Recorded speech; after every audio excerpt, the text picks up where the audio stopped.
Question number 13లో active ఫేజ్లో compulsory అడుగుతారు క్వశ్చన్. గత ఎగ్జామ్లో మనం అబ్జర్వ్ చేస్తే present tense and past tense అంటే ప్రజెంట్ సింపుల్ అండ్ ఫాస్ట్ సింపుల్కి వెళ్ళి మోస్ట్లీ మనకు క్వశ్చన్ అడగడం జరిగింది. అలా చూసుకున్న ఒకటి cup of coffee brings relief అని ఇచ్చాడు గత ఎగ్జామ్లో. సో అక్కడ ఆల్రెడీ మనకి ఏంటంటే start the letter with relief అని ఇస్తాడు. ఆల్రెడీ మనకు subject object verb object subject verb object already మనకి ఇస్తాడు. మనం ఐడెంటిఫై చేయాల్సింది వర్బ్ అండ్ ఓకే కర్తను కర్మను కర్తగా చేయడమే. సో ఈ cup of coffee brings relief దీన్ని ఏ విధంగా చేయాలంటే cup of coffee subject brings verb and relief అనేది ఆబ్జెక్ట్.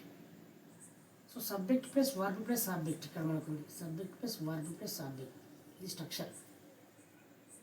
మనం ఏం చేయాలి object plus helping verb plus V3 plus by plus object సబ్జెక్ట్కు object form.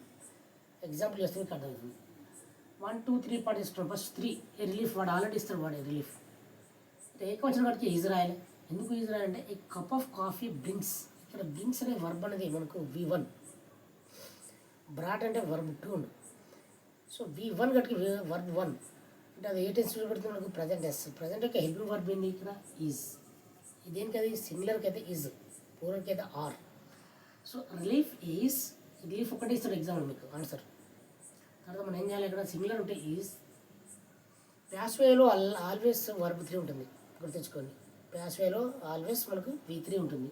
So brink V3 brought V3 రాని వెంటనే బై అనే ప్రిపోజిషన్ వస్తుంది. బై రాసినాం. ఇక్కడ నౌన్ ఉంటే నౌనే. కప్ ఆఫ్ కాఫీ అంటే కప్ ఆఫ్ కాఫీ. చాలా సింపుల్. 1 మార్క్ కొట్టచ్చు. ఓకే 1 2 3 పార్ట్ చేసుకోవాలి. Next she brought A penguin. 1 2 3 same. ఇది గతంలో ఎగ్జామ్ వచ్చాడు. షీ బ్రాట్ ఇక్కడ మరి బ్రింగ్ ఇచ్చిన V1 బ్రాట్ ఇచ్చిన V2 అంటే మనకు ఫాస్ట్ టెన్స్. ఫస్ట్ టెన్స్ ఒక హెల్పింగ్ వర్బ్ ఏంది was were. So subject plus verb plus object తీసుకున్నాం. ఆల్రెడీ పెంగ్విన్ వాడేస్తాడు. Okay start the sentence with penguin అంటాడు. బ్రాట్ వర్బ్ 2 గట్టికి వాజ్ అని హెల్పింగ్ వర్బ్ రాసినాం. వర్బ్ 3 కూడా బ్రాటే. వర్బ్ 3 అంటే వెంటనే బై అనే ప్రిపోజిషన్ వస్తుంది. షీకి ఆబ్జెక్ట్ ఏంటంటే హర్. మీకు తెలుసు ఐకి మీ, వీకి ఆస్, యూకి యూ, దేకు దెమ్ము, షీకి హిమ్, షీకి హర్. అవి ఆబ్జెక్ట్ సబ్జెక్ట్ ఆబ్జెక్ట్గా మారుతుంది. ఓకే సో ఈ విధంగా ఇచ్చాడు గతంలో ఇంకోటి ఇచ్చాడు. మళ్ళీ ఇదే పాస్ట్ సింపుల్కి వెళ్ళి ఇచ్చాడు. ఐ టేస్టెడ్ ద జ్యూస్ అన్నాడు. ఇక్కడ start the sentence with the juice అంటాడు. ద జ్యూస్ మనం ఆల్రెడీ ఇస్తాడు. టేస్టెడ్ అంటే V2 అంటే సడన్లీ మనకు గుర్తురావాలి. ఫాస్ట్ టెన్స్ WW అని గుర్తుంచుకోవాలి. ఎక్కువ వచ్చిన వాటికి వజ్ రాసినాం. V3 టేస్టెడ్కి V3 రాని వెంటనే బై అనే రావాలి ప్రిపోజిషన్ అని చెప్పినాం. బై ఇచ్చింది. ఐకి ఏమని చెప్పినా ఇక సబ్జెక్ట్కు ఆబ్జెక్ట్, ఐ అనే సబ్జెక్ట్కు మీ అనేది ఆబ్జెక్ట్. ఈ విధంగా 1 మార్క్ పడుతుంది. So answer okay the juice was tasted by me. Okay next the gases pollute hour environment. The gases pollute. First verb చూసుకోవాలి. పొల్యూట్ ఇది V1 ఉన్నది. సో V1 అంటే మనం సడన్లీ మనం డైరెక్ట్ పోవాలి. మనం ప్రజెంట్ టెన్స్లోకి వెళ్ళాలి. ప్రజెంట్ సింపుల్కి వెళ్ళాలి. ఓకే 1 2 3 చేసుకోవాలి. అవర్ ఎన్విరాన్మెంట్ అనేది ఎగ్జామ్లో వాడేస్తాడు.